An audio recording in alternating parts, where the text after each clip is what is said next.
જય પુરુષોત્તમ ભગવાન મિત્રો, TV13 માધ્યમ દ્વારા આજે આપણે વાત કરીએ ચતુર્દશીના પર્વની. અધિક માસ કૃષ્ણ પક્ષ અને આજે 14ની તિથિ છે. તો 14ના દિવસે કયા વ્રતનું અનુષ્ઠાન કરીશું, શું દાન કરીશું અને કયા પ્રકારના પુણ્યને આપણે પ્રાપ્ત કરીએ. ચતુર્દશીએ તાપક વ્રતનો મહિમા બતાવવામાં આવ્યો છે.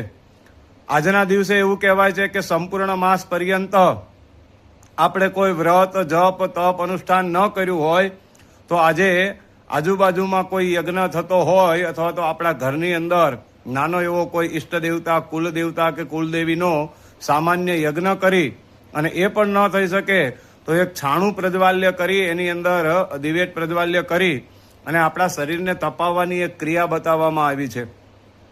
તો એ તાપક વ્રત દ્વારા શરીરથી થયેલી જે કાંઈ પ્રાયશ્ચિતની વિધિઓ છે એ શરીરથી એટલે કે કાયિક આદિ જે પ્રાયશ્ચિત છે એમાંથી મુક્તિ મળે છે.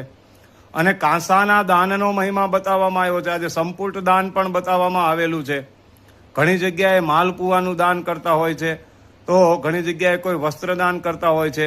શક્ય હોય તો આજે કોઈ કાંસ્ય પાત્ર એટલે કે કાંસાના પાત્રની અંદર માલપુવા અર્પણ કરી અને ઉપર બીજું કાંસાનું પાત્ર એને ઢાંકવાનું છે અને એનું સંપુટ બનાવી અને આજુબાજુમાં આપણા કોઈ બ્રાહ્મણ હોય, આપણા કોઈ ગોર હોય, કુલગોર હોય તો એ પંડિતજીને, એ બ્રહ્મદેવતાને આ કાંસ્યનું દાન અર્પણ કરવાથી એ કાયિક આદિ દોષ જે લાગેલા છે એમાંથી આપણને મુક્તિ મળે છે.